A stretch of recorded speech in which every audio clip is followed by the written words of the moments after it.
Usisahau kusubscribe, kucomment, kulike na kushare ili kuwa kwanza kupata habari mbalimbali kutoka Dar24 Media.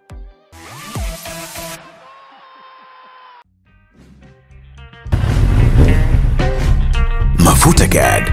Jaza mafuta, lipa baadaye. Uongozi wa klabu ya Simba utalazimika kuwahi muda wa dirisha dogo la usajili ili kufanikisha agizo la kocha mkuu wa klabu hiyo Roberto Oliveira Robertinho, ambaye anahitaji mshambuliaji mpya. Kocha Robertinho tayari ameshaanza majukumu ya kuinua kikosi cha klabu hiyo jana Jumapili Januari 8 baada ya kikosi chake kuweka kambi huko Dubai, Falme za Kiarabu.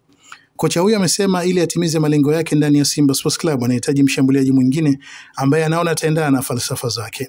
Robertinho amesema washambuliaji waliopo kwenye kikosi cha klabu ya Simba ni wazuri, lakini anahitaji mwingine mwenye nguvu, kasi na maarifa ya kufunga tofauti na waliopo hivi sasa. Hata hivyo, kwa mujibu wa taarifa iliyochapishwa kupitia Simba App, uongozi wa klabu hiyo umethibitisha kuingia sokoni ili kukamilisha agizo la kocha huyo mwenye umri wa miaka 62.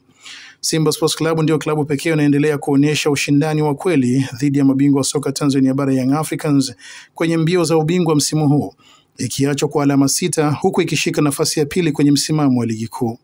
Klabu hiyo ya Msimbazi pia ina kazi kubwa kwenye michuano ligi ya mabingwa barani Afrika tu ya makundi, ikipangwa kundi C lenye timu za Vipers Sports Club ya nchini Uganda, Horoya AC ya nchini Guinea na Raja Casablanca ya nchini Morocco. Simba Sports Club imeweka malengo ya kufika nusu fainali kwenye michuano hiyo mikubwa katika ngazi ya vilabu barani Afrika baada ya kutinga robo fainali kwa zaidi ya mara moja ndani ya miaka 5 iliyopita. Kambi ya huko mjini Dubai ni sehemu ya maandalizi ya mshike wa ligi kuu ya soka Tanzania bara, ambapo wekundu wa Msimbazi Simba atakaporejea Dar es Salaam watacheza dhidi ya Mbeya City katika uwanja wa Benjamin Mkapa Januari 17. Pia kambi hiyo inatumika kama sehemu ya maandalizi ya mshike wa ligi ya mabingwa barani Afrika, ambapo Simba Sports Club itaanzia ugenini dhidi ya Raja Casablanca huko nchini Morocco mwezi ujao. Hii ni Dar24 Media, taarifa bila mipaka. Ninaitwa Shaban Kondo, nikutakia kila la heri, lakini pia waweza kupata taarifa mbalimbali kupitia tovuti yetu ambayo inapatikana kwa anwani ya www.dar24.com.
Mafuta Card. Jaza mafuta, lipa baadaye. Usisahau kusubscribe, kucomment, kulike na kushare ili kuwa wa kwanza kupata habari mbalimbali kutoka Dar24 Media.